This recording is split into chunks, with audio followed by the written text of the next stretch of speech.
கொடுத்தார். ஓசியா 4ஆம் அதிகாரம் 6ஆம் வசனம். கேட்கறதுக்கு அப்படியே என்னடா இந்த இன்னைக்கு வந்தவனு இப்படி வார்த்தை வருதே அப்படிங்கிற மாதிரி இருக்கு. இங்க முக்கியமா நம்ம பார்க்க போறது, என் ஜனங்கள் அறிவின்மையால் சங்காரம் ஆகிறார்கள். இங்கிலீஷ்ல வருது, my people are destroyed from the lack of knowledge.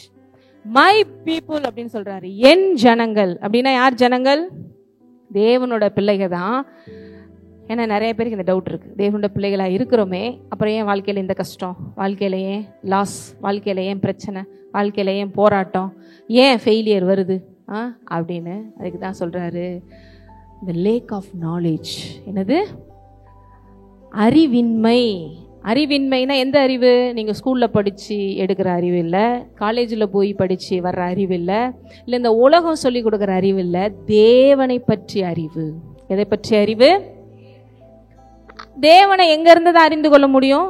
வேத வசனங்களில் இருந்து தான் அறிந்து கொள்ள முடியும். எத்தனை பேர் கிறிஸ்தவங்கன்னு சொல்றோம், தேவனுக்குள்ள வந்திருக்கோம், ஞானஸ்தானம் எடுக்கிறோம், சபைக்கு வரோம், ஆனா வேதத்துல சொல்ற அவருடைய எல்லா விஷயத்தின்படி நான் செய்யறேன்னு எத்தனை பேர் சொல்ல முடியும்? சேலஞ்சிங்கா சொல்ல முடியுமா? நான் கிழிச்ச கூட தாண்டாம நடந்துட்டு இருக்கேங்க, ஆண்டவருக்கு ஏற்றபடி வேதத்துல என்ன சொல்லியிருக்கோ அப்படிதாங்க போயிட்டு இருக்கேன் அப்படின்னா அது இல்லை. இல்லை. அதான் ஒரு சில நேரம் நமக்கு புரியும், சில நேரம் நம்ம புரியாமே செஞ்சுட்டு இருப்போம். அப்புறம் கொஞ்ச நாள் கழிச்சு தான் ஓஹோ நம்ம இப்படிலாம் இருந்தோம் போல, இப்போதான் கொஞ்சம் பரவாயில்ல அப்படின்னா தெரியுது. ஏன்னா இந்த உலகம் பாருங்க, நமக்கு சின்ன வயசுலேருந்து நிறைய விஷயங்கள்ல இது தப்பு இது சரின்னு உலக பிரகாரமான விஷயங்களை கிளியராக நமக்கு சொல்லிக் கொடுக்குது. அதனால அதில் தப்பாக போகும்போது நமக்கு சுற்றி இருக்கிறவங்களே சொல்லிடுறாங்க, நீ தப்பாக போயிட்டு இருக்க, நீ பண்ணுற இப்படி பண்ணுறேன்னு. ஆனால் வேதத்தில் நீங்கள் தப்பாக போகிறது அப்படிங்கிறத யார் மட்டும்தான் உணர்த்த முடியும்னா ஆவியானவர் தான் உணர்த்த முடியும். அதுக்கு தான் சபை முக்கியம், ஊழியர்கள் முக்கியம். இன்னும் சொல்ல போனால் ஊழியர்களே தப்பாக போவாங்க, அவங்களுக்கும் தேவ ஆவியானவர் தான் உணர்த்த முடியும். அதனால தான் ஊழியர்களாக இருந்தாலும் நம்ம தேவனோட பிரசன்னத்தில் இருக்கணும், அவருடைய வார்த்தையை கேட்கணும், அதன்படி நடக்கணும், ஆவியானவருடைய கெயின்லெஸ்ல இருக்கணும். இல்லை என்றால் எல்லாமே வேஸ்ட் தான், எல்லாமே ஸ்பாயில் ஆயிடும். அப்போ ஊழியர்களுக்கே அப்படின்னா விசுவாசிகளுடைய நிலைமை யோசித்து பார்ப்போம். இப்போ இன்னைக்கு ஆவியினாலே எல்லாம் ஆகும் இந்த வருஷத்தினுடைய வாக்கு தத்தம். பலத்தினாலும் அல்ல, பராக்கிரமத்தினாலும் அல்ல, எதால மாத்திரம்தான் ஆகும்? ஆவினால. அந்த ஆவினால ஆகும் அப்படிங்கிறதுல இந்த ஆவியானவர் நமக்கு எப்படி எல்லாத்தையும் ஆக செய்வார்னா, நம்ம தப்பா செய்யற எல்லா விஷயங்களையும் உணர்த்தி சரியான பாதையிலே நடத்துவார், கர்த்தருக்குள் நடத்துவார், வேத வசனங்களின்படி நடத்துவார், அவர் உங்களுக்கு போதித்தவைகளை நினைவுபடுத்தி உங்களுக்கு நடத்துவார். எல்லாமே அதுவா அப்படியே ஆவியில நடந்தோடனே ஒரு 10 நிமிஷம் அந்நிய பாஷை பேசணுன்னே அதுவா எல்லாம் அப்படியே மாறிடும் அப்படின்னு இல்லை. அந்த அந்நிய பாஷை பேசும்போது நம்ம நினைச்சிட்டு இருக்கோம், சுத்தி இருக்கிற நிறைய விஷயங்களை கட்டுறேன், அந்த அவங்கள பத்தி ஆண்டவர் பயங்கரமா சபிக்கிறார் போல, கெட்டுறார் போல அப்படின்னு. முக்கியமா 99% நமக்காக தான் ஆவியானவர் அந்நிய பாஷை பேசும்போது ஜெபிச்சுட்டு இருப்பாரு. உள்ளான ஆவி மனிதன் பலப்படும்படி ஜெபிச்சுட்டு இருப்பார். உள்ளான ஆவி மனிதன் தேவனை பார்க்கும்படி ஜெபிச்சுட்டு இருப்பார். ஏன்னா நான் போன வாரம் சொல்லியிருந்தேன், நம்மளை தேவன் அவர் லெவலுக்கு நம்மளை சிருஷ்டித்துட்டாரு, அவர் லெவலுக்கு இன்னைக்கு உயிரோட வச்சுட்டாரு. இன்னைக்கு எத்தனை பேர் உயிர்த்தெழுந்த தேவனோட அவருடைய சிங்காசனத்துல வலது பார்சத்துல உட்கார்ந்துருக்கிறோங்கிற அந்த ஆட்டிடியூட்ல ஒவ்வொரு நிமிஷமும் செயல்படுறோம் அப்படின்னா நாங்களா இருந்தாலுமே அது இல்லைன்னு தான் சொல்ல முடியும். எப்பயாவது மைண்டில் வரும் அப்படின்னு ஒரு பிரச்சனைகள், ஒரு சில நேரங்கள் ஏதாவது ஒரு சவால்கள் வந்தால் ஜெபம் பண்ணணும் அப்படின்னு. பட் நீங்கள் அந்த பிரச்சனைகளுக்குள்ளே போக தேவையில்லை, சவால்களுக்குள்ளே போக தேவையில்லை. எப்பொழுதுமே தேவனுடைய பிள்ளையாய் நான் இருக்கிறேன், அவரோட ஆளுகை செய்கிறேன், அவர் எனக்குள்ளே இருக்கிறார், நான் அவனுக்குள்ளே இருக்கிறேங்கிற அந்த வழியில் நடந்தால் பரலோகமாகவே பூலோகம் இருக்கும். அப்போ இங்கே தேவன் என்ன சொல்கிறாரு, என் ஜனங்கள் எதால தான் அழிஞ்சு போகிறாங்க, கெட்டு போகிறாங்க, ஒன்றும் இல்லாமல் போகிறாங்கன்னா ஒரே ஒரு விஷயந்தான். என்ன விஷயம்? பணத்தினால அழிஞ்சு போகிறாங்கன்னு போடலை. உன் வீட்டில் பணம் இல்லைம்மா அதனால தான் எல்லாம் போச்சு அப்படின்னு தேவன் சொல்லலை. உன் வீட்டில் நகை இல்லை அதனால தான் எல்லாம் போச்சு அப்படின்னு சொல்லலை. நீ படிக்கலை அதனால தான் எல்லாம் போச்சு அப்படின்னு சொல்லலை. நீ பெண்ணாக பிறந்துட்ட அதனால தான் எல்லாம் போச்சு அப்படின்னு சொல்லலை. நீ இந்த வேலையில் இருந்திருந்தா நல்லா இருந்திருக்கலாம் அதனால தான் எல்லாம் ஒன்றும் இல்லாமல் போச்சு அப்படின்னு சொல்லலை. இல்லை உனக்கு இந்த மாதிரி கணவர் அமைஞ்சிருக்கலாம், இல்லை உனக்கு இந்த மாதிரி மனைவி அமைஞ்சிருக்கலாம், இல்லை நீ இந்த ஜாதியில் பிறந்திருக்கலாம், இந்த குளத்தில் பிறந்திருக்கலாம், இந்த கோத்திரத்தில் பிறந்திருக்கலாம், அது நீ இப்படிலாம் பிறந்துட்ட என்ன பண்ணுறது, அதனால தான் வாழ்க்கை ஒன்றும் இல்லாமல் கிடக்கு அப்படின்னு சொல்லலை.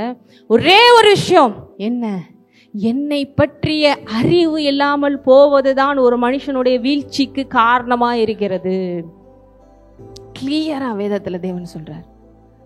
தேவன் யார்? நான் அன்பாகவே இருக்கிறேன், நான் நல்லவர், நான் உண்மையுள்ளவர், நான் பரிசுத்தர், நான் வந்தவர் இருந்தவர் மீண்டும் வரப்போகிறவர்.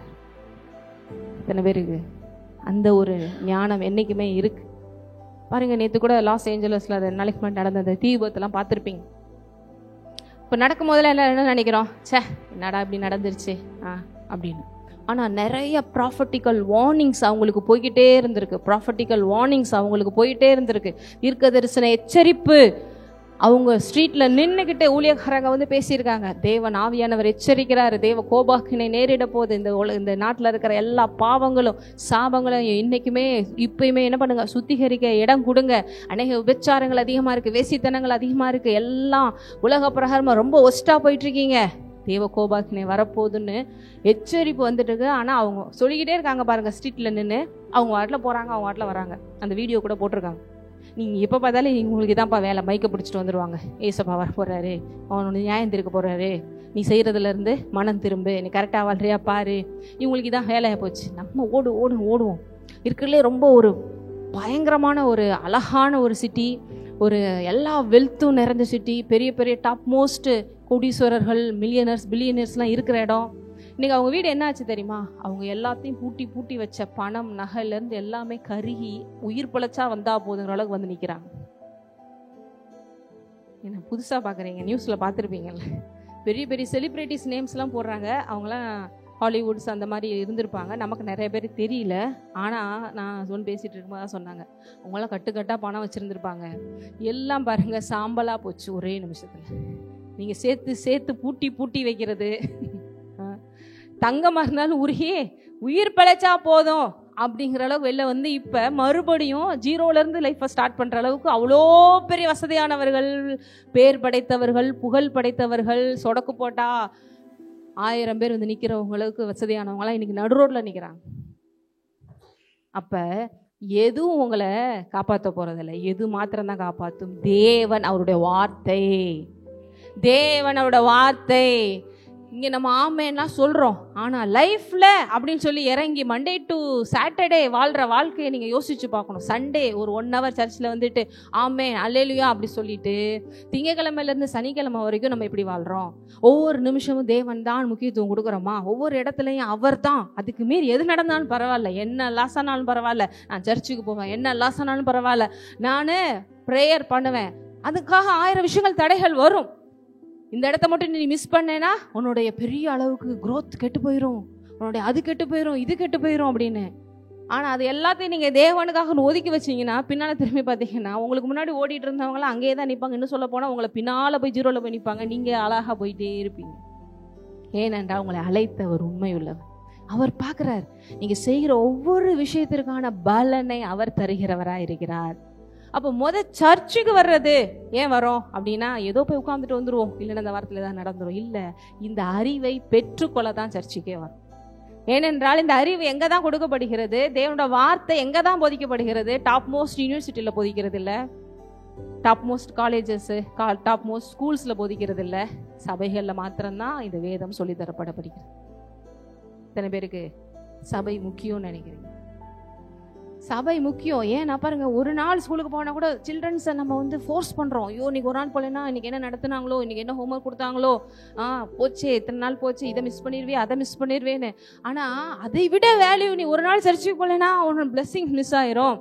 நீ ஒரு நாள் போய் பிரசங்கத்தை கேட்கலைன்னா உன்னுடைய ஆசீர்வாதம் குறைஞ்சிரும், அந்த அறிவு கம்மியாயிரும். இப்போ வந்து நமக்கு வார ஒரு நாள் தான் இல்லை, டெய்லி நம்ம கொடுத்துட்டு தான் இருக்கோம் நம்ம ஊழியத்தில். நான் 100% சொல்கிறேன், அதில் நீங்கள் கரெக்டாக நீங்கள் ட்ராவல் பண்ணி வந்தீங்கனாலே உங்கள் growth வேறு லெவலில் இருக்கும். காலையில் எழுந்திரிச்சு ஒரு 5 minutes கேட்குறதுக்கு நமக்கு ஒன்றும் வாழ்க்கையில் பெருசாக ஒன்றும் டைம் இல்லாமல் போகிறது கிடையாது. தூக்கம் எல்லாருக்கும் இந்த பணியில் நல்ல தூக்கம் வரும். நல்லா தூங்கு, பிசா சொல்லுவான், நல்லா தூங்கு, நீ எந்திரிச்சாதான் எனக்கு பிரச்சனை, நல்லா பொத்தி இன்னும் நல்ல 2 கம்பளியை பொத்தி தூங்கிட்டியா அப்பா ஒரு 3 மணி நேரம் எனக்கு நிம்மதி, அதுக்குள்ளே நான் என்ன பண்ணணுமோ பண்ணிட்டு வந்துடுவேன் லைஃப்பில். எப்பொழுதும் விழித்திருந்து ஜெபம் பண்ணுங்கள் என்று வேதம் சொல்லுகிறது. அதுக்காக நீங்கள் தூங்காமே இருங்க நாங்கள் சொல்லலை. என்னைக்கு ஃபர்ஸ்ட் பிளேஸ் தேவனுக்கு கொடுக்குற அந்த மென்டாலிட்டி அதிகாலையில் அவரை தேடும் போது ஏன் வருது அப்படின்னா, ஆட்டோமேட்டிக்காக நம்ம பிரெயினில் என்னன்னாலும் ஃபர்ஸ்ட் அவர் தான் நம்ம மைண்டில் நல்லா செட் ஆயிடும். நம்ம ஊழியத்தில் பாருங்கள், சபைக்கு வர்றவங்களை விட வெளியிலேருந்து ஊழியத்தில் கனெக்ட் ஆகிறவங்க தான் அதிக தீவிரமாக மார்னிங் ப்ரேயர்லாம் எந்திரிருந்து உட்காந்துருக்காங்க. இங்கே எல்லாம் சோம்பேறி ஆகிட்டு இருக்கோன்னு நினைக்கிறேன். எனக்கு ஏன்னா இந்த வார்த்தையை சொன்ன உடனே தேவன் ஏன் ஆண்டவரை இதை பேசணும்னு சொல்கிறீங்க அப்படின்னா, நீ பேசு, அவங்களுக்கு புரியும். அது என்ன எனக்கு தெரியாது. என் ஜனங்கள் அறிவின்மையால் ஒருவேளை எச்சரிப்பா இருக்கலாம், ஒருவேளை நடந்துட்டு இருக்கிற காரியங்களை வச்சு பேசலாம், இல்லை சில விஷயங்கள் மாத்தினாதான் உனக்கு மாற்றம்ங்கிறதை கொடுக்கக்கூடியதாகவும் இருக்கலாம் இந்த வார்த்தை. ஆனால் இன்றைக்கு தேவன் பேசுகிற வார்த்தை, என் ஜனங்கள் அறிவின்மையால் சங்காரமா. அப்ப என்ன அறிவு? தேவன் எப்படிப்பட்டவருங்கிற அறிவு. நம்மளே யோசிச்சுக்கிட்டு தேவன் இப்படிதான் அப்படிதான். ஃபர்ஸ்ட் ஒண்ணு பாருங்க, அவரை ரொம்ப மோசமா பாக்குறாங்க. அவர் அடிப்பார், ஒதிப்பார், அவர் எப்பயுமே அவங்க மேலே பயங்கர கோவத்தில் இருக்காரு. ஏன்னா 100% நம்ம கரெக்டாக இருக்க முடியாதுன்னு அவருக்கு தெரியும். அதை தெரிஞ்சுதான் அழைச்சிருக்காரு. ஆனால் கடைசி வரைக்கும் நீ அப்படி இருக்கணும்னு அவருக்கு நினைப்பில்லை. நிறைய பேர் நானே பாவி ஆண்டவரே, நானே ஒன்றும் இல்லை ஆண்டவரே, அதனால நீங்கள் என்னை அழைக்கும் போது நான் அப்படி தானே இருந்தேன், அப்போ கடைசி வரைக்கும் நான் குடிகாரனா என்னை அழைச்சிங்க, குடிகாரனாவே இறந்துட்டு போகிறது தேவனுக்கு மகிமையா? சில பேருக்கு புரியுது. இப்போ நான் ஒரு குடிகாரனாக இருக்கும் போது தேவன் என்னை தொடுறாரு, சரிங்களா?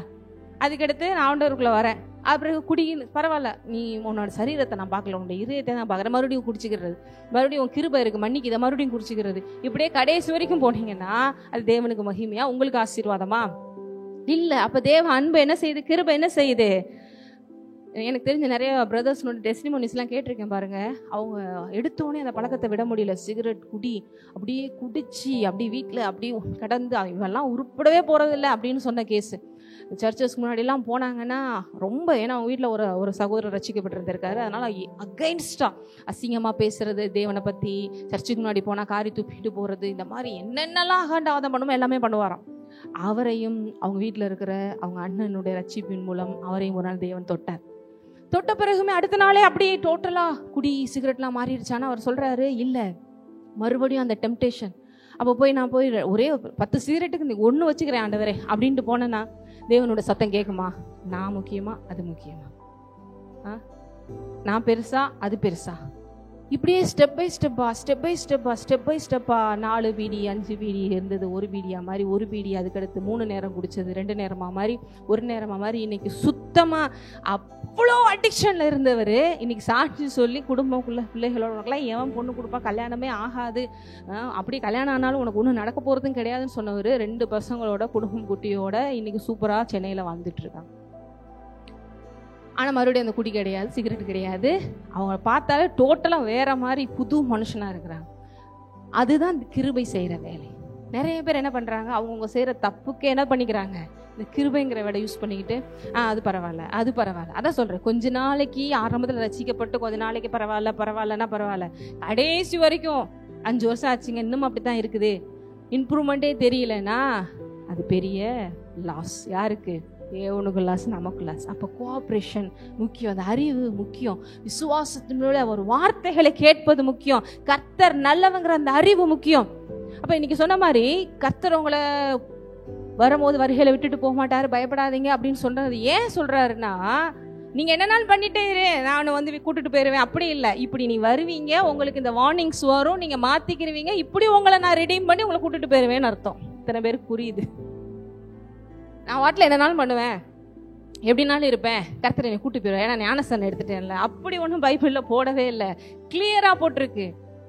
பின்வாங்கி போகிறதுக்கும் அநேக சான்சஸ் இருக்கு. பின்வாங்கி போனவங்க ஊழியர்களும் இருக்கிறாங்க, விசுவாசிகளும் இருக்கிறாங்க. அவங்களுடைய பிந்தின நிலைமை எதை விட ஒஸ்ட்டாக இருக்குமா?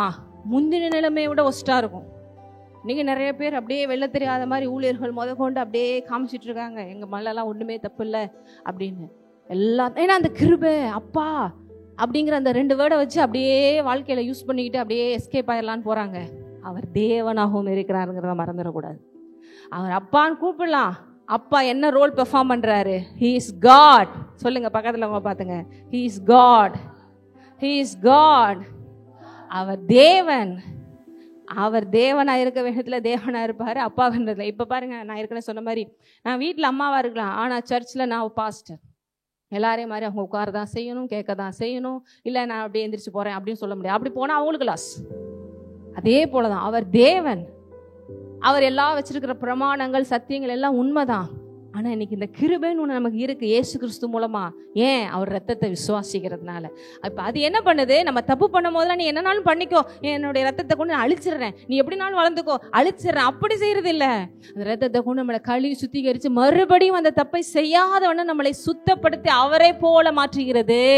அப்படி அவரை போல மாறி மாறி மாறி அவர் வரும்போது அவரு நம்ம ஒன்னா இருக்கும் போது அப்படி டேக் ஆஃப் ஆயிரும். இந்த பேருக்கு புரியுது?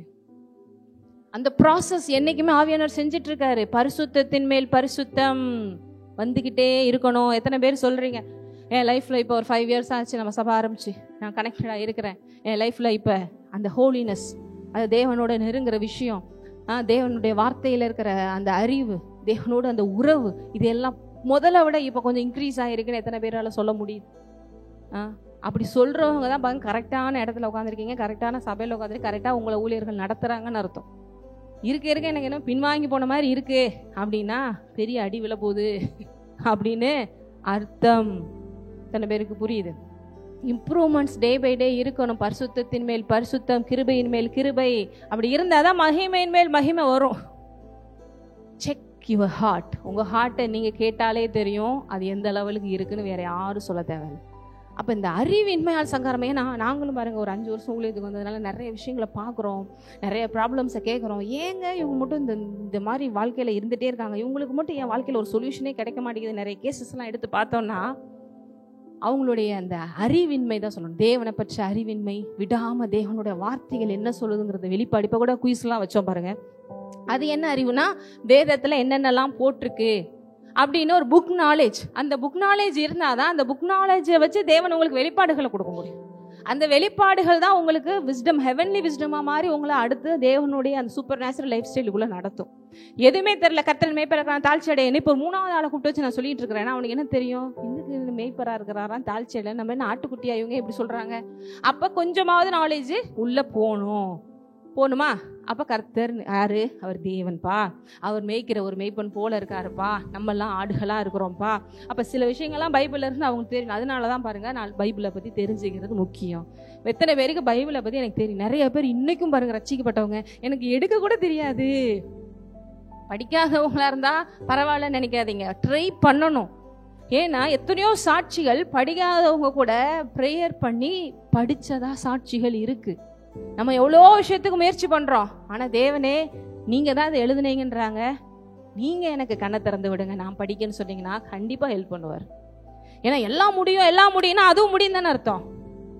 நமக்கு இன்ட்ரெஸ்ட் இல்லை. பைபிளை தொட்டு கும்பிட்டுக்கிறது, தலைமாட்டில் வச்சு படுத்துக்கிறது, பேய் பிசாசு வராமல் இருக்கிறதுக்கு, காற்று கருப்பு வராமல் இருக்கிறதுக்கு அப்படி யூஸ் பண்ணுறமா யூஸ் பண்ணால் அது சொல்லும், உன் இருதயத்தில் பைபிள் இருந்தாதாம்மா பிரச்சனை. நீ வீட்டில் கலர் கலராக டிசைனாக வாங்கி அடிக்க வை, ஒன்றும் பிரச்சனை இல்லை, நான் அழகாக வந்துட்டு போயிட்டு இருப்பேன். ஏன்னா உள்ளேருந்து செயல்படுறது உனக்குள்ளேருந்து தானே. இத்தனை பேருக்கு புரியுது? அப்போ 4 வசனம் கூட தெரியல. அதனால சண்டே கிளாஸ்னு ஒன்று வைக்கிறோம். சின்ன வயசுலேருந்தே அதுக்கு அனுப்புங்க. சின்ன வயசுலேருந்து அந்த வார்த்தைகளை விதைகளை விதைக்கிறோம். அது எத்தனை பேர் சீரியஸாக எடுத்துக்கிறோம்? ஸ்கூலில் மார்க் 1 மார்க் குறைஞ்சா கூட வச்சு செய்கிறாங்க. 99 எப்படி வந்துச்சு? 100 வந்திருக்கணும். போச்சா அவன் பாரு முந்திட்டான், அவளுக்கு முன்னாடி எனக்கு அசிங்கமாக போச்சு, உன்னையெல்லாம் பெற்றதுக்கு ஒரு கல்லை பெற்றுருக்கலாம் ஓன்னு திட்டுறாங்க. பைபிளில் உங்கள் பிள்ளைங்க எவ்வளோ நாலேஜாக இருக்குன்னு எத்தனை பேருக்கு தெரியும்? ஒரு சின்ன கதையாவது டெய்லி சொல்லி கொடுக்குறீங்களா பேரண்ட்ஸ் நீங்கள்? ஏன்னா இந்த அறிவு, எந்த அறிவு? இந்த அறிவு தான் அவர்களை வாழ வைக்கும் என்று வேதம் கிளியராக சொல்லுதுன்னா எந்த அறிவை கொடுக்கணும்? எந்த அறிவு கொடுக்கணும்? தேவனை பற்றிய. நான் போய் எங்கள் பிள்ளைய போய் டாப் மோஸ்ட் யூனிவர்சிட்டியில் சேர்த்துட்டேன், சந்தோஷம், சேருங்க. இருக்குல்லே டாப் மோஸ்டான பதவியில் போய் உட்காந்துட்டா சந்தோஷம், நல்லா இருங்க. லட்சமாக சம்பாதிக்கிறான், சந்தோஷம், சம்பாதிங்க. ஆனால் எது வாழ வைக்கும் என்று வேதம் சொல்லுது? என் ஜனங்கள் அறிவின்மையால் சங்காரமாகிறாங்க, கெட்டு போகிறாங்க, அழிக்கப்படுறாங்க, ஒன்றும் இல்லாமல் போகிறாங்க. அப்போ எது வாழ வைக்கும்? இந்த வார்த்தை, இந்த வார்த்தையில் இருக்கிற அறிவு. அப்போ இந்த வார்த்தை நமக்கு என்ன சொல்லுது? கர்த்தர் யாருங்கிறது சொல்லுது. ஃபர்ஸ்ட் என்ன சொல்லுது இந்த வார்த்தை? நீங்கள் இதை படிக்க படிக்க, வேதத்தை படிக்க படிக்க உங்களுக்கு என்ன தெரியுது? கர்த்தர் உங்களை எப்படி நேசிக்கிறாரு, அவர் இவ்வளோ நல்லவரா, அவர் இவ்வளோ உண்மை உள்ளவரா, அவர் இவ்வளோ பரிசுத்த தேவனா.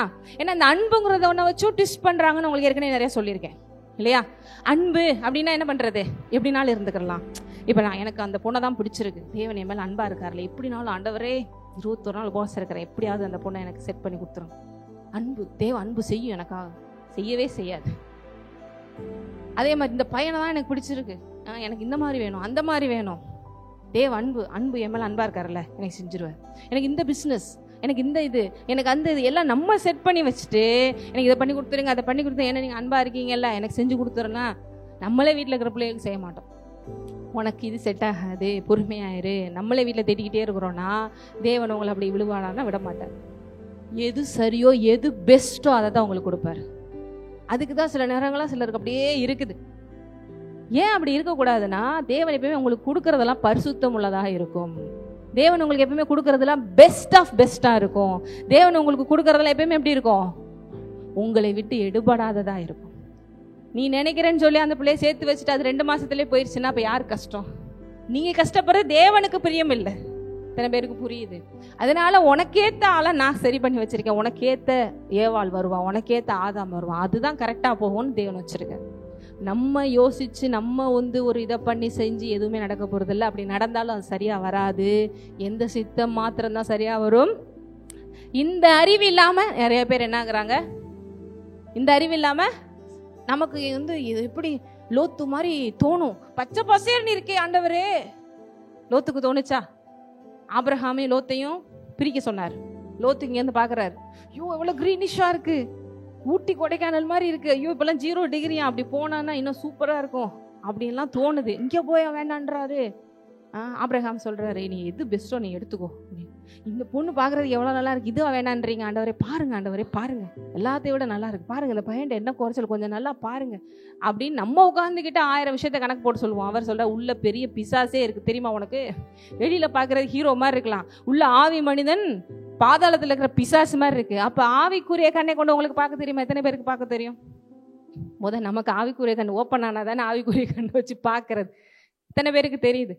ஆவிக்குரிய கண்ணை கொண்டு போன வாரம் பேசணும் இல்லையா? போன வாரம் பேசினதை வச்சு கூட ஒரு சகோதரர் கேட்டுட்டு இருந்தார், பரலோக தரிசனங்களெல்லாம் எங்களுக்கு இன்னும் கொஞ்சம் சொல்லுங்க சகோதரி, எங்களுக்கு விசுவாசம் பெருகும் அப்படின்னு.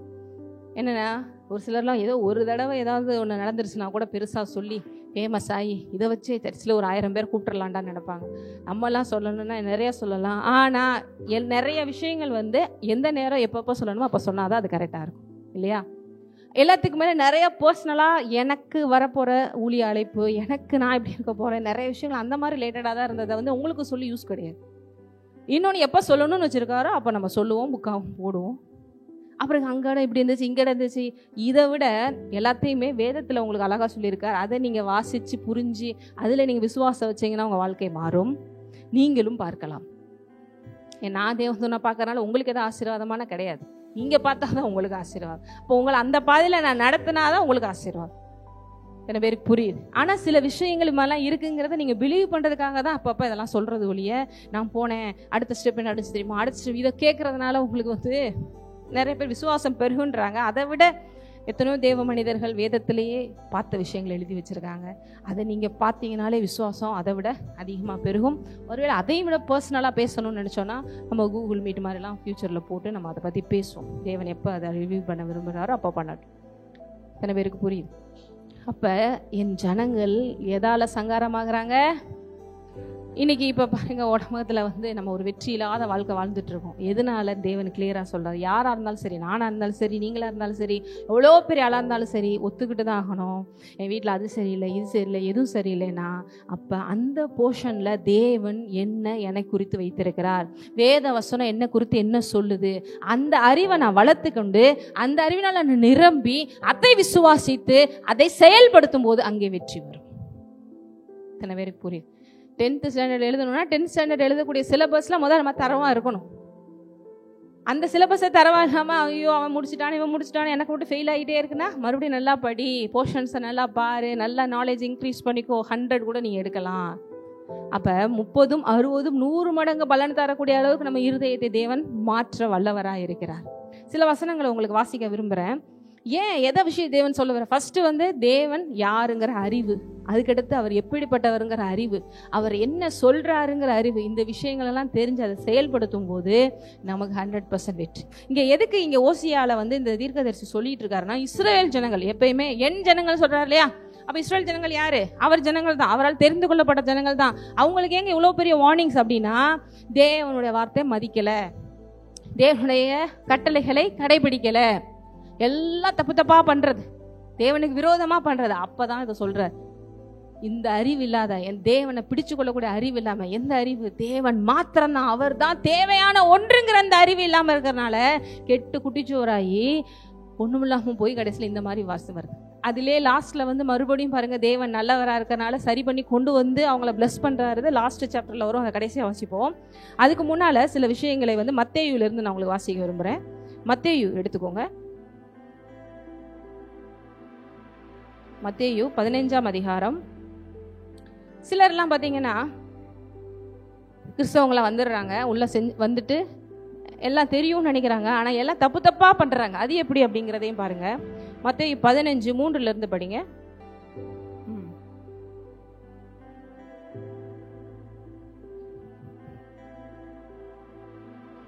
பாருங்க, இங்க என்ன போட்டிருக்கு? நீங்கள் உங்கள் பாரம்பரியத்தினாலே யாருக்கு சொல்லிட்டு இருக்காரு? அங்க இருக்கிற பரிசேயர்கள் சதுசேயர்களுக்கு சொல்லிட்டு இருக்காரு, அங்க இருக்கிற இஸ்ரவேல் மக்களுக்கு சொல்லிட்டு இருக்காரு. ஏன்னா தேவன் 10 கட்டளைகளை கொடுத்தாரு, சந்தோஷம். 10 கட்டளைகளை கொடுத்துட்டு அவங்க எல்லாத்தையும் எப்படி பார்த்துக்கிட்டாங்க?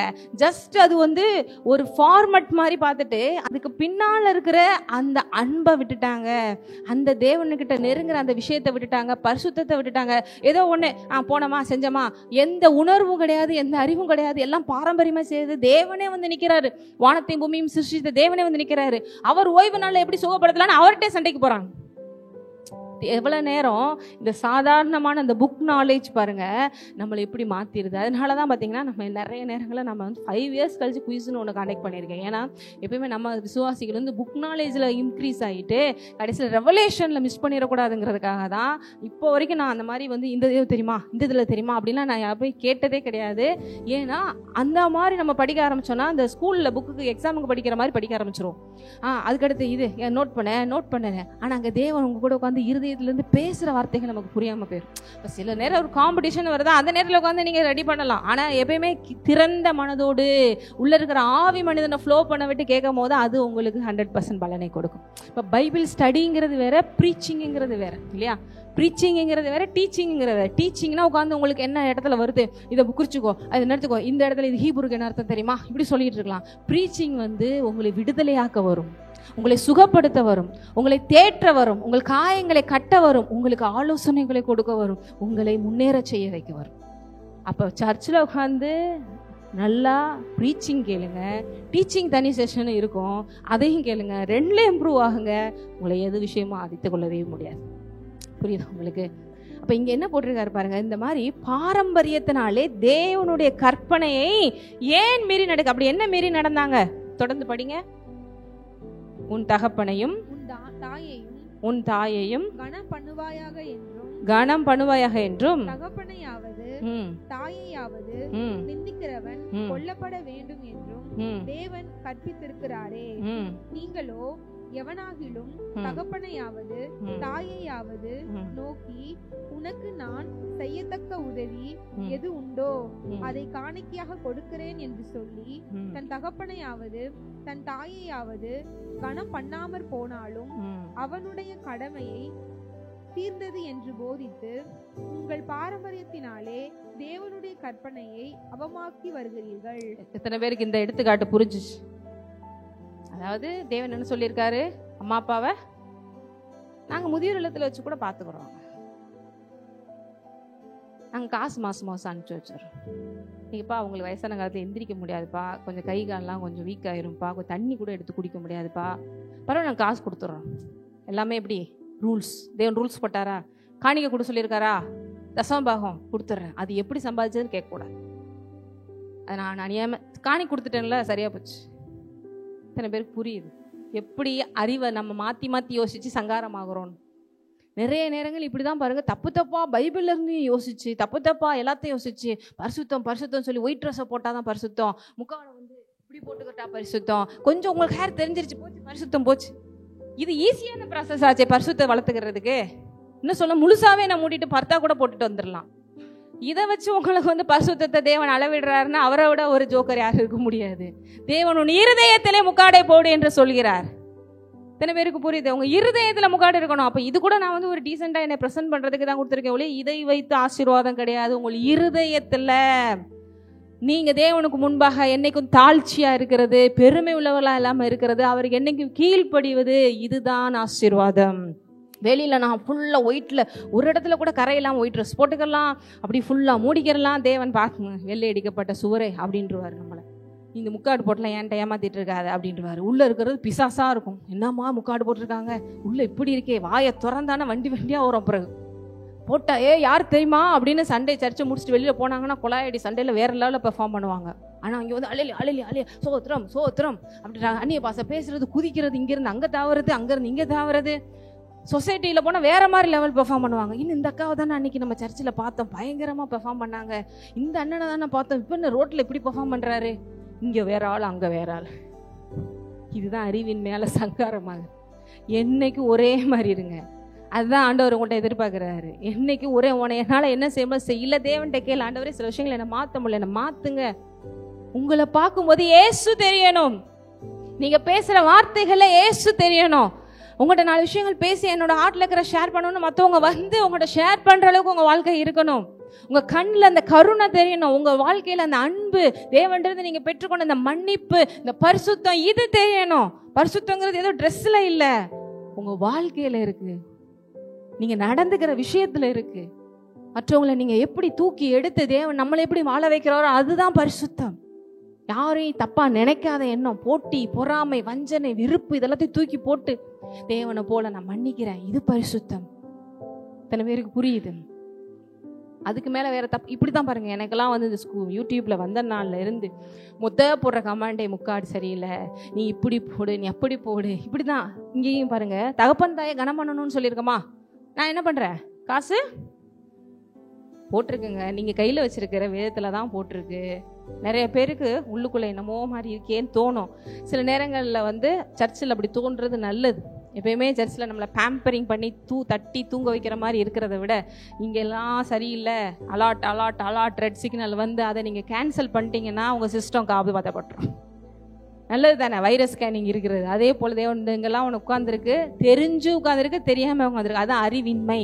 அப்போ தேவன் அந்த அறிவை கொடுக்குறாரு. அப்போ தொடர்ந்து நீங்கள் பாருங்கள், என்ன சொல்லுவாங்களாம் 15ல், நீங்களோ எவனாகிலும் தகப்பனையாவது தாயாவது நோக்கி உனக்கு நான் செய்யத்தக்க உதவி எது உண்டோ அதை காணிக்கையாக கொடுக்கிறேன் என்று சொல்லி தன் தகப்பனையாவது தாணிக்கையாவது கனம் பண்ணாமற் போனாலும் அவனுடைய கடமை தீர்ந்ததென்று போதிக்கிறாங்க. அவங்க என்ன சொல்றாங்க, சரி பரவாயில்ல கொடுத்துட்றீங்களா, சரி பரவாயில்லைங்க, நீங்கள் வெளியில் எப்படி நடந்துட்டாலும் சரி, சர்ச்சுக்கு மாதம் பாருங்கள் அடுத்த தடவை ஏசியெல்லாம் வாங்கி கொடுத்துருவாங்க, அவங்கள்ட்ட தேவையெல்லாம் பேசி வச்சுக்கிறாதீங்க, ஆண்டவர் உங்களை ஆசீர்வதிப்பாராங்க, நீங்கள் என்ன ஊழல் பண்ணாலும் ஆசீர்வதிக்கட்டும், நான் உங்களுக்கு தனியாக ஜோம் பண்ணுறேன் அப்படி சொல்கிறது இல்லை, தேவனுடைய கற்பனைகளின்படி நடக்க போதிப்பது. அதனால தான் வர்ற 2 பேர் ஓடிடுறாங்க நம்ம சபையிலலாம். எப்போ பார்த்தாலும் எதாவது ஒன்று சொல்லிக்கிட்டே இருக்காங்க, ஜாதி பார்க்காதன்றாங்க, அதை செய்யாதன்றாங்க, ஏதாவது ஒன்று சும்மா அப்படியே பேம்பரிங் பண்ண மாதிரி இருந்தாலும் 4 பேர் வரலாம். இதனால நாங்கள் 4 பேர் கூட்டு வர்றதில்லை, எது செஞ்சாலும் இப்படி செய்யாது அப்படி செய்யாத, என்ன பண்ணுறது, ஏசு உண்மையிலே சபை நடத்தாலும் அதுதான் சொல்லிகிட்டு இருப்பார். ஒரு பக்கம் ஆடு அப்படிங்கிற மாதிரி தடவை கொடுக்குறாரு, அதே நேரத்தில் ஆடை தேவையில்லா விஷயங்கள் வந்தாலும் ஆட்டுக்கு சொல்லி கொடுத்து அதை பாதுகாக்க இருக்க வேண்டியது மேய்ப்பனுடைய வேலை தான் இல்லையா? எல்லா விஷயத்துலேயுமே அப்படி தான், அது சொல்லும் போது அப்படி தான் இருக்கும். இன்னும் அடுத்து growth வந்தாலும் நிறைய முறுமுறுப்புகள் வரும். வேதத்தில் அப்போஸ்தலர்களை போட்டிருக்கு, அழகாக போயிட்டு இருந்துச்சு சர்ச்சு, நிறைய growth வந்தோனையும் ஃபஸ்ட்டு என்ன வந்துச்சான், முறுமுறுப்பு வந்துச்சு. சர்ச்சில் எப்பயுமே growth வர வர என்ன வரும், என்னைய சரியில்லை, அப்போ மாதிரி பாஸ்டர் இல்லை, அப்போல்லாம் என்னைய பார்த்து சிரிப்பாங்க, இப்போல்லாம் என்னை சிரிக்க மாட்டேங்க, அவங்களுக்கு இப்போ முக்கியமாக நான் போனதோட காசு காணிக்க போடலன்னு நினச்சி இப்போ கூட கொஞ்சம் சரியாக பேச மாட்டேங்க, தயவுசு நீங்கள் என்ன போகிறீங்கன்னு எனக்கு தெரியாது, அதனால தான் நம்ம சபையில் அப்படி வச்சுருக்கோம். அதனால் கவரில் தனியாக கொடுக்காதீங்க, அதில் தனியாக யார் நீங்கள் இந்த வாரம் போட்டாலும் சரி, சும்மா அப்படி கையை வச்சு எடுத்தாலும் சரி, தேவனுக்கு மாத்திரமே தெரியும், அதற்கான பலனை அவர் கொடுப்பார். அந்த விஷயம் நம்ம சர்ச்சில் இருக்கக்கூடாதுங்கிறதுக்காக தான் நாங்கள் அந்த விஷயத்தை நாங்கள் வைக்கவே இல்லை, மோட்டிவேட் பண்ணவும் இல்லை. நாங்கள் நீங்கள் என்ன பண்ணுறீங்களா, 10 பைசா போட்டாலும் சரி, இல்லை 10 ரூபா போட்டாலும் சரி, 100 ரூபா போட்டாலும் சரி, அதை அவர் பார்த்து அதற்கான பலனை அவர் கொடுக்குறார். 10 ரூபா நோட் ரொம்ப மோசமான நோட்லாம் வந்துட்டுருக்குன்னு என்னமோ சொன்னாங்க. ஐயோ அவ்வளோ மோசமாக நம்ம சபையில் யாருக்கான்னு தெரியலையே. எப்பயுமே இந்த செல்லாத நோட்டு கடையில வேணா வாங்க மாட்டானா, அதை காணிக்கையில் போட்டுருவோம் அப்படின்னு நினைக்கிறது. ராஜாக்கு காணிக்கை எப்படி கொடுக்குறோம், இதுக்காக நீங்கள் இவ்வளோ கொடுங்க நான் சொல்லலை. எதை செஞ்சாலும் அதுக்கு பெஸ்ட்டாக செய்யுங்கன்னு சொல்கிறேன். உங்கள்கிட்ட என்ன இருக்கோ அதில் பெஸ்ட்டாக செய்யுங்க. ஏன்னா நிறைய பேர் நீ கொடுக்குறது தேவையில்லை, ஆண்டவர் இறுதி தான் பார்க்குறா சொல்லணும், எதுவுமே தேவையில்லை. இல்லை, கொடுக்குறதுங்கிறது அவரை நம்ம கனப்படுத்துறதை காமிக்கும். அவர் எனக்கு கொடுத்ததுலேருந்து நான் கொடுக்குறேங்க. நான் எதையும் பிறக்கும் போது கொண்டு வரல, நான் அப்படியே தான் வந்து பிறக்கிறேன். நிர்வாணமாக தான் வந்தேன். தாவீது சொல்கிறார், நிர்வாணமாய் வந்தேன், நிர்வாணமாக போகிறேன். அடுத்து உங்களை பெட்டியில் வச்சு வைக்கும் போதும் உங்களுக்கு எவ்வளோ ராஜ வஸ்திரம் போட்டு வச்சாலும் 2-3 நாளில் கரையை அரிச்சிடும் எல்லாத்தையும். எவ்வளோ உங்களுக்கு சில நேரம் அந்த மம்மிஸ்லாம் வந்து பாண்டம் பண்ணி வைக்கிறாங்க, வச்சாலும் அது ஒரு எலும்பு கூட ஆகி தான் போகும். ஒரு நாள் கொஞ்ச நாள் கழிச்சு 20 வருஷம் கழிச்சு மண்ணோட மண்ணாக போய் தான் செய்வீங்க. எது நீங்கள் செய்கிற நற்கிரிகள் தான் உங்களுக்கு பலனை கொண்டு வரும். உங்களோட ஆவி மனிதன் தான் அங்கே போய் ராஜாமாக உட்கார்ந்துருப்பான். எதுக்கு சொல்ல வரேன்னா, இந்த மாதிரி நிறைய தேவையில்லாத இது மாதிரி எவ்வளோ விஷயங்கள் சொல்லலாம். இங்கே தேவன் அழகாக சொல்கிறார், தகப்பன் தாய். அதுக்கடுத்து இன்னொரு விஷயம் 8 படிங்க, அதே இதில் மத்தேயு 15:8. தங்கள் வாயினால் என்னிடத்தில் சேர்ந்து தங்கள் உதடுகளினால் என்னை கனம் பண்ணுகிறார்கள், அவர்கள் இருதயமோ எனக்கு தூரமாய் விலகி இருக்கிறது. பார்த்தீங்களா எப்படி இருக்காங்களா? நான் சொன்ன மாதிரி அல்லேலூயா ஆமேன். இந்த வசனம் தெரியுமா? கடகடன்னு எடுத்துப்படி. இந்த வசனம் தெரியுமா? எனக்கு தலைகீழ பைபிளை சொல்ல தெரியும். நான் வருஷத்துல தலைகீழ பைபிளை படிச்சிருக்கேன், எல்லாம் தெரியும். பாருங்க, தங்கள் வாயினால் என்னிடத்துல செய்றாங்க. வாயிலெல்லாம் பெருசா நல்லா பரிசுத்தமா பேசுறாங்க, ஆனால் உதடுகளினால் என்னை கனம் பண்றாங்க. எல்லாம் இருக்கு. இருதயமோ எப்படி இருக்கு? தேவனுக்கு தூரமா இருக்கு. வாயில உதடெல்லாம் பார்த்தா இவங்களாம் போய் இவங்களாம் நம்பர் 1 இருப்பாங்க பரலோகத்தில் அப்படி நம்ம நினச்சிட்டு இருப்போம். ஊழியர்களை கொண்டு நீங்கள் அப்படிலாம் ஈஸியாக நம்ம என்ன பண்ணிடக்கூடாது. நம்ம இருதயம் எப்படிப்பட்டதாக இருக்குன்னு யோசிக்கணும். ஏன்னா உட்காந்து எனக்கு தெரிஞ்ச ஒரு கூட சொன்னாங்க பாருங்கள், நான்லாம் அப்படி மைக்க ஏறி சும்மா ஒரு சாதாரண ஒரு துணை ஊழியம் பண்ணுறவங்க தான்.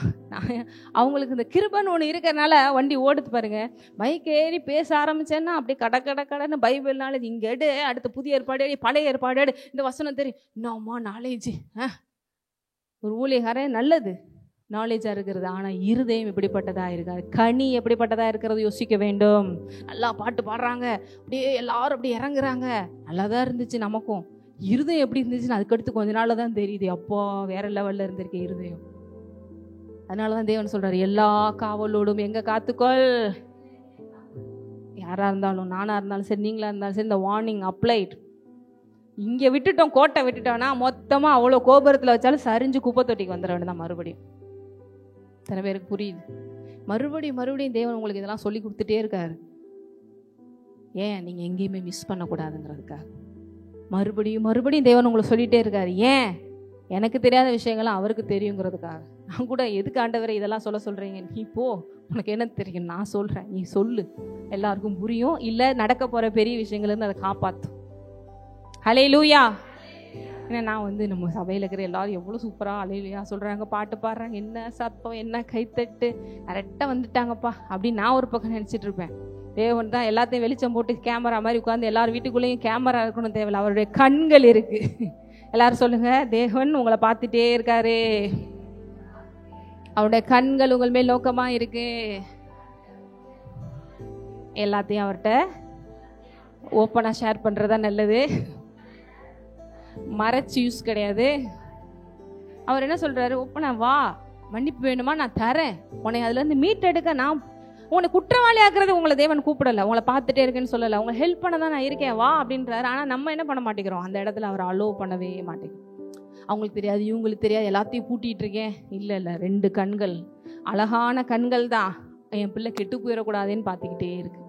ஒருவேளை எங்கேயாவது போய் மாட்டிடுமா, வார்னிங் பார்த்துட்டே இருக்கு. சின்ன வயசுலலாம் 1 வயசு வரைக்கும் குழந்தைங்களை எவ்வளோ கேர் பண்ணணும் இத்தனை பேருக்கு தெரியும். பார்த்துட்டே இருக்கணும். ஏன்னா எங்கேயாவது போய் வை வச்சிடும். சில நேரம் கொஞ்சம் கையில் டக்குன்னு போட வேண்டியிருக்கு, ஏன்னா தேவையில்லாத எடுத்து வாயில் வச்சிடும். இப்படி தான் தேவன் ஒவ்வொரு நிமிஷம் நம்மளை பார்த்துக்கிட்டே இருக்கார். ஏன்னா அறிவு அந்த அளவுக்கு வளரல, அறிவின்மையால் சங்காரம் ஆயிடக்கூடாது. அப்போ அதுக்கடுத்து போக அந்த அறிவை கொடுத்து இதை செய்யக்கூடாது, இப்படி போ அப்படி போ எல்லாத்தையும் கொடுத்து நீங்கள் ஒரு முழு ஆளாக வரும்போது எந்த விதத்தில் நீங்கள் தேவன் சொல்கிற அளவுக்கு இருக்க மாட்டீங்க, அவரை போலவே மாறிடுவீங்க. அந்த ப்ராசஸ் இட்ஸ் கோயிங் ஆன். இப்போ இன்னொரு வசனம் வாசிக்கலாம். அப்போ இங்கே முக்கியமானது என்னது? இருதயமோ எனக்கு தூரமாய். பக்கத்தில் உங்கள் பாச உங்கள் இருதயம் தேவன் இருதயம் எவ்வளோ க்ளோஸாக இருக்கு செக் பண்ணுங்க. எத்தனை பேர் சொல்ல முடியும், நானும் ரொம்ப க்ளோஸாக இருக்கோங்க, ஒரு லவ்வரை போல அப்படியே 24 நேரம் எவ்வளோ க்ளோஸாக இருக்காருங்க. அவர் என்னைய மகளேன்னு கூப்பிட, நான் அப்பான்னு கூப்பிட, என்னைய ஓ மை லவ்லி டாட்டர்னு சொல்ல, நான் எஸ் டேடின்னு சொல்ல. இப்படி இருக்கீங்களா? 24/7 இப்படி இருக்க தான் தேவன் விரும்புகிறார். சில நேரம் வாயிலே வெளியிலே ஓன்னு சொல்லலாம், ஆனால் இருதயம் யாருக்கு மாத்திரம்தான் சொந்தமாக இருக்கணும். இல்லை இதையும் அலோவ் பண்ணிக்கிடுவேன், கொஞ்சம் பொருளாசை, கொஞ்சம் ஐஸ்வர்யத்தின் மேல் மயக்கம், கொஞ்சம் பேர், கொஞ்சம் புகழ், ஆண்டவரை நீங்கள் கொஞ்சம் ஓரமாக உட்காருங்க, நான் இதெல்லாம் கொஞ்சம் முடிச்சுட்டு வந்துடுறேன் அப்படின்னு. இல்லை இல்லை, தேவன் சொல்கிறார் 100% இருதயம் எனக்கு வேணும். வேறு எதையும் உங்கள்கிட்ட கேட்கல. எல்லா இடங்களையும் அந்தந்த மலைக்கு போகிறாங்க, நகையை போட்டு இது பண்ணுறாங்க, தராசில் வச்சு எடைக்கு எடை தங்கம் தரேன் வெள்ளி தரேன்றாங்க. உங்கள்கிட்ட ஏதாவது கேட்குறாரு? அப்படி சர்ச்சைக்கு வருமா அப்படி ஏதாவது எடுத்துகிட்டு வாங்க, இங்கே பெரிய தராசு வச்சுருக்கோம், அது வச்சுருக்கோன்னு, உன்னோட பாலாக போன கெட்டு போன இருதயத்தை கூட நான் மாற்றி தரேன், அந்த இருதயத்தை எனக்கு மாத்திர இடம் கொடுங்கிறார். ஏன்? அது கூட உங்களை வாழ வைக்கிறதுக்காக. வேறு ஏதாவது இங்கே நகையை கழட்டி போடுங்க, அதை போடுங்கன்னு ஏதாவது சொல்கிறோமா? அந்த அன்பு சில நேரங்களில் செய்ய வைக்கிதுங்க நிறைய இடங்களில். இப்போ இன்னொரு வசனத்தை வாசிக்கலாம். 23 மத்தேயுல 23ஆம் அதிகாரம் 23ஆம் வசனம். மத்தேயு. மாயக்காரராகிய பாரகரே, பரிசேயரே, உங்களுக்கு ஐயோ!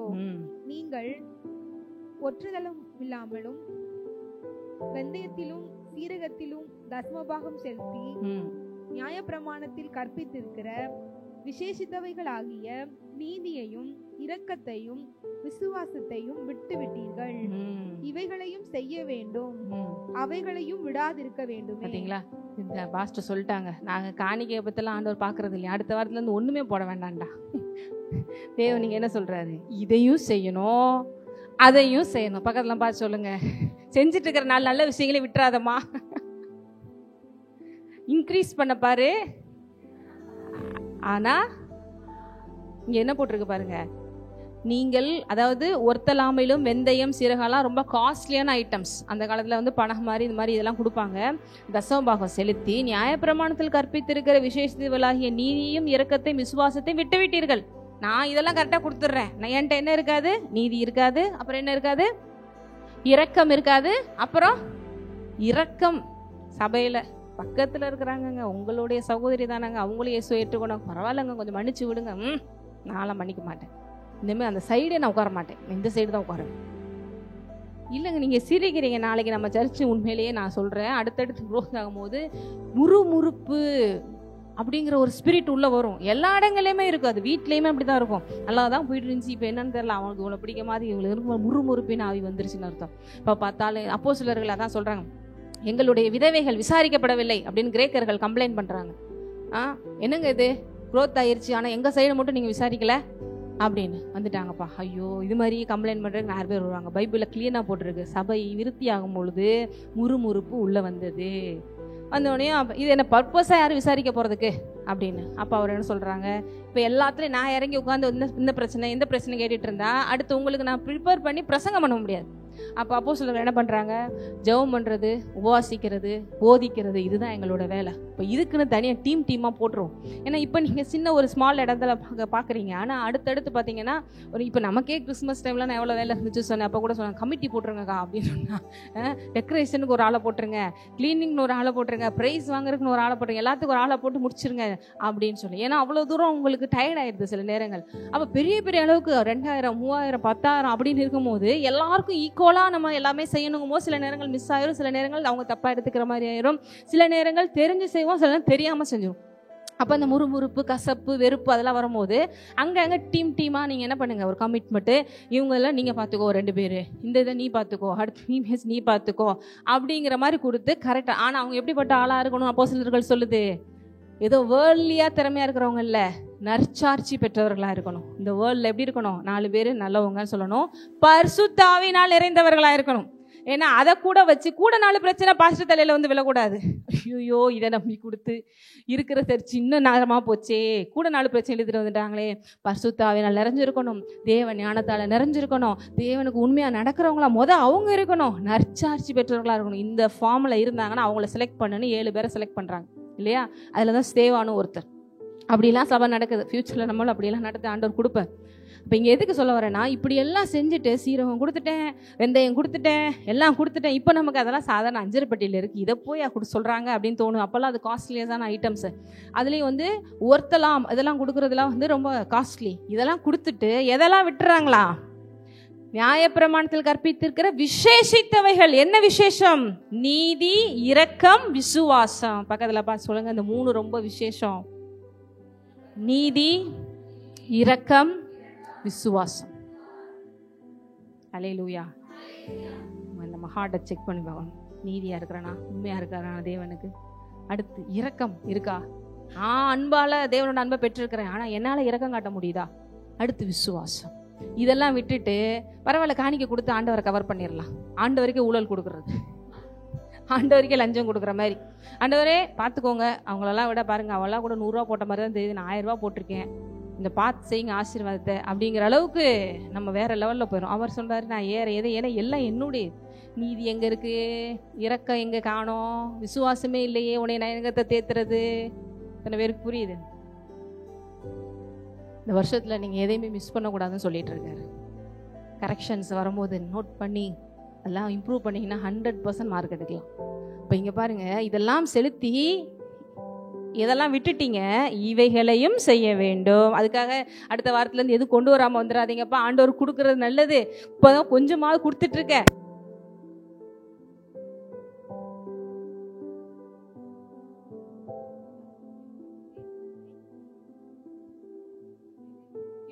வசனம் நமக்கு அழகா சொல்லு. சரி, இப்படி எல்லாம் சொல்லி நம்மளை நம்ம மாற்றிக்கொள்ளும் பொழுது எப்படிப்பட்ட ரிசல்ட் வரும்? எப்பயுமே தேவன் நம்மளை கரெக்ஷன்ஸ் பண்ணி நம்மளை பிளஸ் பண்ண தான் விரும்புற. அப்ப அதே ஓசியால எடுங்க, 14ஆம் அதிகாரம் எடுங்க. ஏன்னா இப்ப அந்த 4ஆம் அதிகாரத்துல 6வது வசனம் படிச்சேன் இல்லையா, அதுக்கு கீழெல்லாம் நீங்க படிச்சே பார்க்க முடியாது. பயங்கரமான வந்து கோவத்துல தேவன் பேசியிருப்பாரு.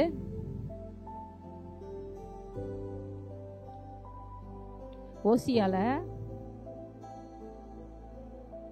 பாருங்க, எதுக்கு 4ஆம் அதிகாரத்துல சில வசனங்களை நான் படிச்சுட்டு அதுக்கடுத்து 14ஆம் வசனம் 14ஆம் அதிகாரம் படிப்போம்.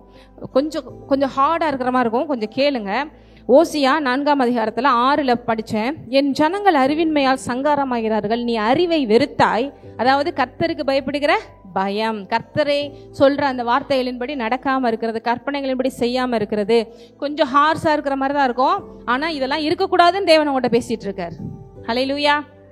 அப்ப பாருங்க, ஆகையால் நீ என் ஆசாரியனாய் இராதபடிக்கு நானும் உன்னை வெறுத்து விடுவேன். நீ உன் தேவனுடைய வேதத்தை மறந்தாய், ஆகையால் நானும் உன் பிள்ளைகளை மறந்து விடுவேன். அவர்கள் எவ்வளவாய் பெருகினார்களோ அவ்வளவாய் எனக்கு விரோதமாய் பாவம் செய்தார்கள், அவர்களுடைய மகிமை லட்சியாக மாற பண்ணுவேன். அவர்கள் என் ஜனத்தின் பாவத்தை தின்று அவர்களுடைய அக்கிரமத்தின் பேரில் பசிதாகமாக இருக்கிறார்கள். அதனால் ஜனங்களுக்கு எப்படியோ ஆசாரனுக்கும் அப்படியே, ஊழியர்களால் சரி விசுவாசிகள் இருந்தாலும் ஒரே ரூல்ஸ் தான். அவர்கள் வழிகளின்படி நான் அவர்களை விசாரித்து அவர்கள் கிரியைகளின்படி அவர்களுக்கு பலன் அளிப்பேன். அவர்கள் கர்த்தரை மதியாமல் இருக்கிறபடினால் அவர்கள் தின்றாலும் திருப்தி அடையார்கள். அவர்கள் வேசித்தனம் பண்ணினாலும் பழுகாதிருப்பார்கள். வேசித்தனமும் திராட்சரசமும் மதுபானமும் இருதயத்தை மயக்கும். என் ஜனங்கள் கட்டையின் இடத்தில் ஆலோசனை கேட்கிறாங்க. கட்டையின் இடத்துல ஆலோசனை கேட்குறாங்க பார்த்தீங்களா? என்கிட்ட வந்து கேட்காம கண்ணையும் கட்டையிட்டையும் போய் கேட்டுட்டு இருக்காங்க. அவர்களுடைய கோல் அவர்களுக்கு செய்தி அறிவிக்கும் என்று இருக்கிறார்கள். வேசித்தன ஆவி அவர்களை வழி தப்பி திரிய பண்ணிட்டு அவர்கள் தங்கள் தேவனுக்கு கீழ்ப்படியாமல் சோர மார்க்கம் போனார்கள். அப்படியே படிச்சுட்டு வராரு பாருங்க. 17 எப்பிராயிம் விக்கிரகங்களோடு இணைந்திருக்கிறான், அவனை போக விடு. அவர்களுடைய மதுபானம் புளித்தது, அவர்கள் எப்பொழுதும் சோரம் போகிறார்கள். அவர்களுடைய அதிபதிகள் தாருங்கள் என்று லட்சையானதை நாடுகிறார்கள். காற்று அவர்கள் தன் சட்டைகளில் இறுக பிடிக்கும். அவர்கள் தங்கள் பலிகளால் வெட்கப்படுவார்கள். இவ்வளோ தூரம் தேவன் தொடர்ந்து அது மாதிரி பேசிட்டு வர்றாரு. இதான் உனக்கு ரிசல்ட், நீ இப்படி பண்ண எல்லாம் உனக்கு இப்படி தான் நடக்கும். ஏன்னா என்னுடைய அன்பை விட்டுட்டு போயிட்டேன், என் லைஃப்பை விட்டுட்டு நீ போயிட்ட எல்லாம் சொல்லிட்டு அப்படியே விடுறவரல்ல. ஏனென்றால் இப்படி எல்லாம் நம்ம இருக்கக்கூடாதுங்கிறதுக்காக தான் இன்னைக்கு ஆவியானவர் நமக்குள்ள வந்திருக்கிறார். மன்னிப்பை தேவன் கொடுத்துருக்கிறார், அவர் ரத்தம் நமக்குள்ளே இருக்கு. அப்போ இன்னைக்கு இயேசு கிறிஸ்து நம்ம யாரும் கெட்டு போகாமல் நித்திய ஜீவனை சுதந்திரிக்கும்படி வந்திருக்காருன்னா, ஒருவேளை இந்த மாதிரி விஷயங்கள்லாம் இருக்குனாலும் இன்னைக்கு நீங்கள் என்ன பண்ணணும்? சரண்டர் பண்ணணும், மன்னிப்பை கேட்கணும். ரத்தத்தினால என்னை கழுவி சுத்திகரிங்கன்னு சொல்லணும். என்னை நீங்கள் இப்படி வாழ வைக்க நினைக்கிறீங்களே, நான் போய் இப்படி இருக்கிறேனே அப்படின்னு சொல்லிட்டு. ஏன்னா நம்ம இப்போ எப்படி இருக்கிறோம்? தேவனுடைய கிருபை பெற்றவர்களாக இருக்கிறோம், ஆனால் அந்த கிருபை மிஸ் பண்ணக்கூடாது. அப்போ ஃபைனலாக இப்படி நீங்கள் உங்களை மாற்றிக்கொண்டால் எப்படிப்பட்ட ரிசல்ட் வரும் அப்படின்னு 14ஆம் அதிகாரத்தில் இஸ்ரேல் மக்களுக்கு அப்படி கொண்டு வந்தார். பழைய ஏற்பாட்டிலே பாருங்க, இஸ்ரவேலே உன் தேவனாகிய கர்த்தரிடத்தில் திரும்பு, நீ உன் அக்கிரமத்தினால் விழுந்தாய். அப்ப நம்ம கீழே லைஃப்ல விழுகிறோம்னா நம்ம பாவம், நம்மளுடைய அக்கிரமம், தேவன் கீழ்ப்படியாம போறது, நம்ம அறிவின்மை, இதுதான் காரணமாக இருக்கிறது. வார்த்தைகளை கொண்டு கர்த்தரிடத்தில் எப்படி திரும்பணுமா அப்படின்னா, வார்த்தையை பிடிச்சுக்கோ, தேவனோட வார்த்தையை பிடிச்சுக்கோ. ஏதோ கர்த்தரிடத்தில் திரும்பணும், ஏதோ அடுத்த நாள் பாருங்க, என்னை உடனே இந்த ஆயிலை வச்சு சுத்திகரிங்க, தண்ணியை மேல ஊத்துங்க, சுத்திகரிச்சுட்டாங்க. இல்ல, வார்த்தைகளை கொண்டு உங்க இருதயத்தை சுத்திகரிச்சு கர்த்தரிடத்துல திரும்புங்க. எது தேவையில்லாததோ அதை தூக்கி எறிங்க, எது தேவனுடைய வார்த்தை அதை உள்ள வைங்க. இருதயம் ஃபுல்லா எதால நிறைஞ்சிருக்கணும், அப்படி திரும்புங்கள்.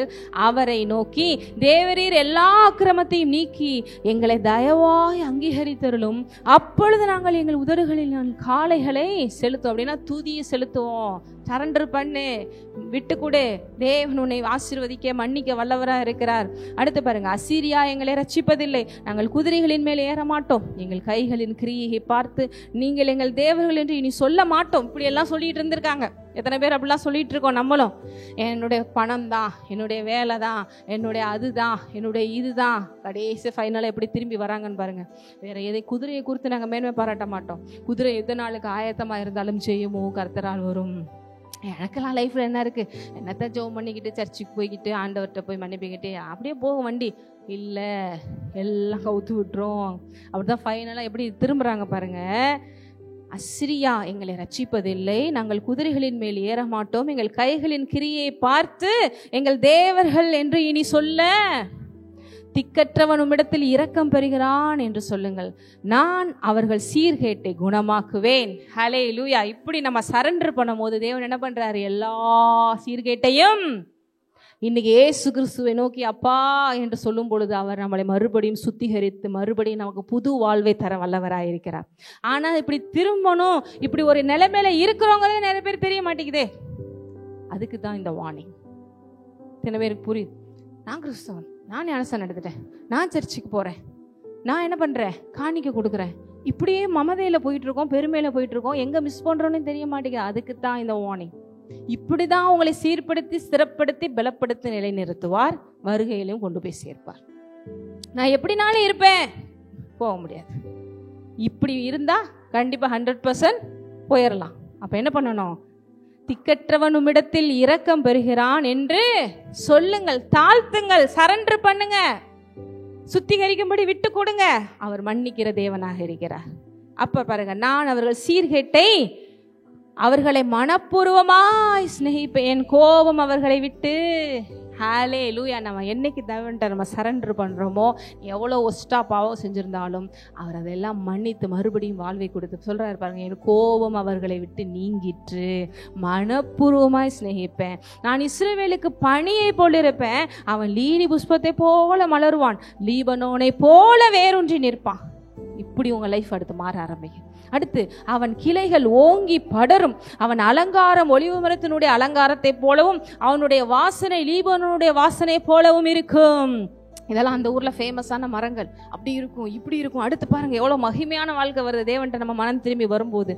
அவன் நிழலில் குடியிருக்கிறவர்கள் திரும்புவார்கள், மறுபடியும் அவனுடைய ஷேடோஸ்க்கெல்லாம் வருவாங்க. தானிய விளைச்சலை போல செழித்து திராட்சை செடிகளை போல படருவார்கள். அவன் வாசனை லீபனுடைய திராட்சை ரசத்தின் வாசனை போல இருக்கும். அப்படின்னா உங்க மகிமை, உங்க பேரு, உங்க புகழ் எல்லாம் பெருகும். என்னைக்கு நீங்க தேவன்ட்ட இப்படி திரும்பி வரும் பொழுது, தவறுகளை உணரும் பொழுது, அப்பா என்னை சுத்திகரிங்கன்னு விடும் பொழுது, அவருடைய கிருபையை சார்ந்து கொண்டு இந்த தேவையில்லாத பாரம்பரியமான விஷயங்களை தூக்கி எறிஞ்சு அவர் தான் சொல்லி பிடித்து கொள்ளும் பொழுது உங்களுக்கு வச்சிருக்கிற ஆசீர்வாதங்கள் இந்த லெவலுக்கு இருக்கும். அடுத்து, இனி எனக்கும் விக்கிரகங்களுக்கும் என்ன என்று எப்ராயிம் சொல்லுவான். ஏன்னா இந்த எப்ராயிம் பத்தி தான் 4ஆம் அதிகாரத்துல படிச்சேன். அவன் யாரோட உறவு கொண்டிருந்தான்? எப்ராயிம். இவங்களாம் தேவனால் அழைக்கப்பட்ட கூட்டம். எப்ராயிம் கூட்டம் எதோட உறவு கொண்டிருந்துச்சு? விக்கிரகங்களோட. எதோட உறவு கொண்டிருந்துச்சு? இப்போ அப்படிதான் பாருங்க, கிறிஸ்மஸ் சீசனுக்கு சாண்டா கிளாஸ் மாதிரி வேஷம் போட்டுக்கிறது.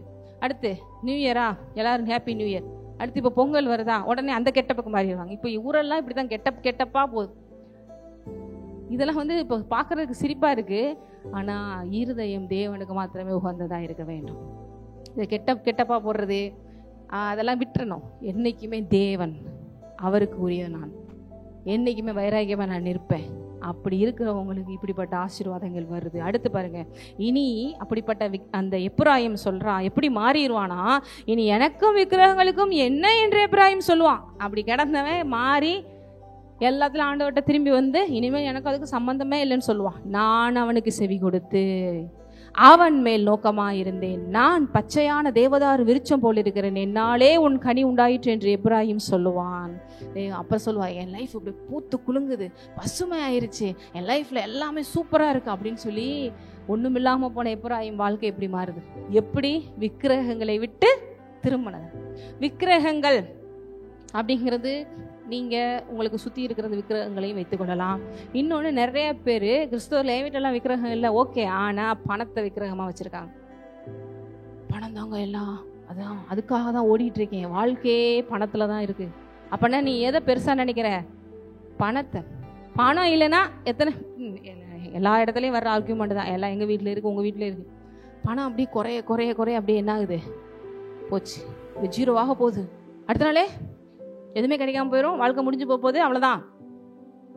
பூமியையும் இந்த உலகத்தில் இருக்கிற எல்லா அண்ட சராசரங்களையும் பணம் உருவாக்கிட்டா, வார்த்தை உருவாக்கிட்டா. வார்த்தை தான் உருவாக்குச்சா? எங்க சொல்லியிருக்கு? யோவான் 1ஆம் அதிகாரம், ஆதியிலே வார்த்தை இருந்தது, அந்த வார்த்தை அவர் மூலமாய் சகலமும் உண்டாயிற்று, உண்டானதொன்றும் அவரை இல்லாமல் உண்டாக்கப்படவில்லை. அவர், அந்த வார்த்தை இருக்கா, இது ஜீரோவானாலும் சரி நில்லானாலும் சரி ஒன்றுமே உங்களை செய்ய முடியாது. ஏன்னா இந்த வார்த்தை உங்களை கரை சேர்க்கும். இந்த வார்த்தை இதெல்லாம் சூப்பர் நேச்சுரலாக நடங்க பாருங்க. பசி, எலியா போய் காட்டில் கிடக்கிறாரு, தேவன் சொல்லிட்டாருன்னு சொல்லி. என்றைக்குமே பாருங்க, நீங்கள் எங்கேனாலும் யோசிச்சு பார்க்கலாம், காக்கா என்ன பண்ணும்? அங்கங்கே ஏதாவது எடுத்துகிட்டு வந்து வச்சு சாப்பிட்டுட்டு இருக்கும். எந்த காக்காவாவது கொடுத்து பார்த்துருக்கீங்களா உங்கள் வீட்டில் வந்து டெய்லி? நீங்கள் உண்மை விசுவாசியில் இருந்தால் அதையும் கொடுக்க போகிற, அது வேறு விஷயம்.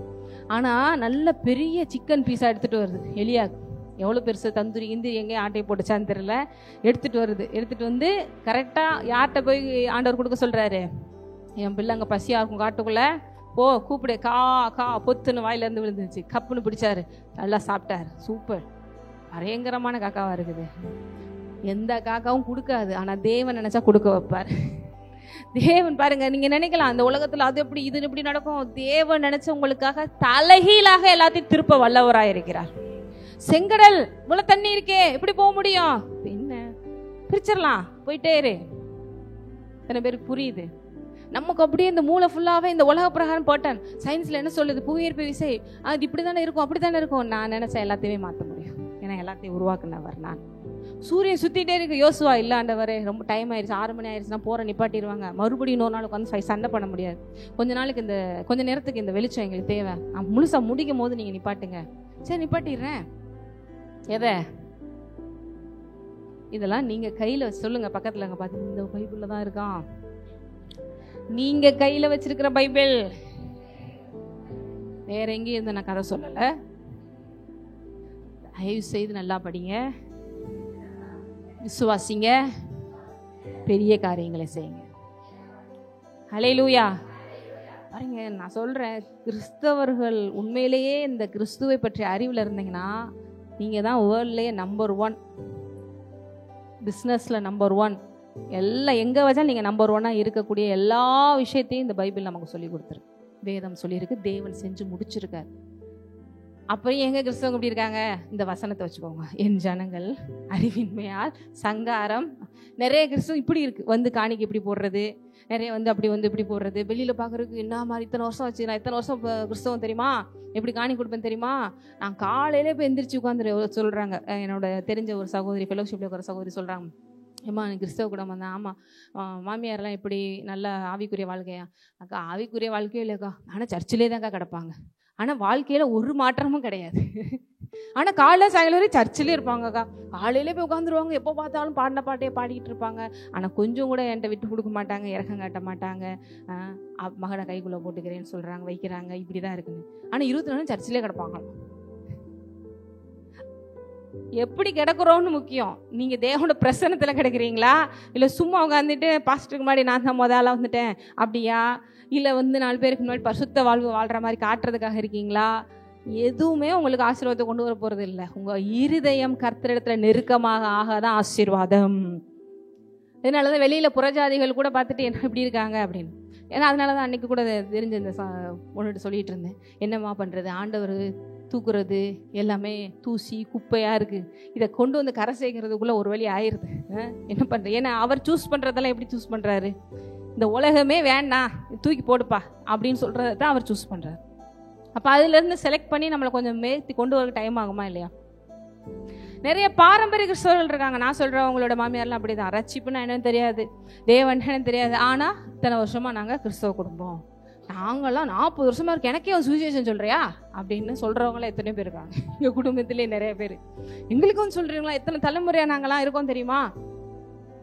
சுவிசேஷ கூட்டத்துக்கெல்லாம் நாங்கள் போனோம்னு வச்சுக்கோங்களேன், சின்ன வயசுலேருந்து யாராவது ஆண்டவர் ஏற்றுக்கொள்கிறீங்களா அப்படின்னா நம்ம கையை தூக்க, நீங்களும் தூக்கக்கூடாது, நம்மளே எத்தனை வருஷம் கிறிஸ்தவ குடும்பம், நீங்களும் தூக்கக்கூடாது அப்படின்பாங்க. இப்பெல்லாம் நமக்கு எங்கேயுமே சொல்லிக் கொடுக்கலையேப்பா, ஆண்டவருக்கு ஒப்பு கொடுக்கணும், கிறிஸ்தவம் சர்ச்சுக்கு போக, இப்படி தான் பாருங்க. நீங்களும் நாளைக்கு உங்கள் ஜென்ரேஷன் ஆயிடக்கூடாது, அதுக்காக இதெல்லாம் எச்சரிக்கிறேன். நீங்களும் ஆனால் 10 வருஷம் கிறிஸ்தவம், அடுத்து உங்கள் பிள்ளை வரும் பேருக்குன்னு போக அப்படி பார்க்குற மாதிரி நடந்துக்கும், நல்லா வசனம் சொல்லு கிளாப் பண்ணுவாங்க. இல்லை இருதயத்தில் வசனம் இருக்கா, அதுக்காக தேவன் சொல்கிற மாதிரி இதை விட்டுறாத. நிறைய பேர் இனிமேல் நம்ம சர்ச்சுக்கு கரெக்டாக எதுக்கு சர்ச்சில் கிடந்தாலே சும்மா இப்போ ஆக்டிங்டுவாங்களோ அப்படின்ற, அதனால சொல்கிறாரு, நீ ஒழுங்காக செஞ்சுட்டு இருக்கிற 4 விஷயத்தையும் விட்டுறாத, இதையும் சேர்த்துக்கோ. இத்தனை சொல்லிட்டாங்க, இதுக்கு மேலே நம்ம போயிட்டு இருக்கவா, சர்ச்சில் கிடந்தாலே ஒன்றும் சரியில்லைன்றாங்க, ஐயோ அப்பா ஒரு சிலர் அப்படி இருக்காங்க, அக்கா நீ அப்படி இல்லை அப்படிங்கிற காமி. அதனால தேவன் சொல்லிட்டார், செய்கிற 4 விஷயங்களை நல்லா செய்ய, இதையும் சேர்த்துக்கோ. எத்தனை பேருக்கு புரியுது? இப்போ கடைசி வசனம் சொல்லுது பாருங்க, இவைகளை உணரத்தக்க ஞானம் உள்ளவன் யார், இவைகளை கிரகிக்கத்தக்க புத்தி உள்ளவன், கர்த்தருடைய வழிகள் செம்மையானவைகள், நீதிமான்கள் அவைகளில் நடப்பார்கள், பாதகரோ வென்றார் அவர்களில் இடறி விழுவார்கள். ஹல்லேலூயா. இப்போ இதில் சொன்ன மாதிரி இவைகளை உணரத்தக்க ஞானம் உள்ளவன், எத்தனை பேருக்கு நீங்கள் அந்த உணர்வு வந்துருச்சு? நீங்களாம் ஞானம் உள்ளவர்களாக மாட்டீங்க. அடுத்து இவைகளை கிரகிக்கத்தக்க புத்தி உள்ளவனார், இவ்வளோ விஷயம் சொல்கிறாங்களே, ஆனால் உங்களுக்கு ஆவியானவர் புத்தியை கொடுத்து கிரகிக்க வைக்கிறார். அப்போ நீதிமான்கள் அவர்கள் பாதைகளில் நடப்பார்கள், அவருடைய வழி என்ன வழி, செம்மையான வழி, அவருடைய வழி என்ன வழி. ஆனால் பாதகரோ துன்மார்க்கரோ என்ன பண்ணுவாங்க, இடறி விழுவார்கள். ஆகவே நீங்க போறது ராஜ பாதை, செம்மையான பாதை, தேவன் காட்டுற நீதியின் பாதை, அதுல சமாதானம் மாத்திரமே, ஜீவன் மாத்திரமே. ஆகவே இன்றைய நாளில் தேவன் பேசின விஷயங்களை மனதில் வைத்து ஒப்பு கொடுப்போம்.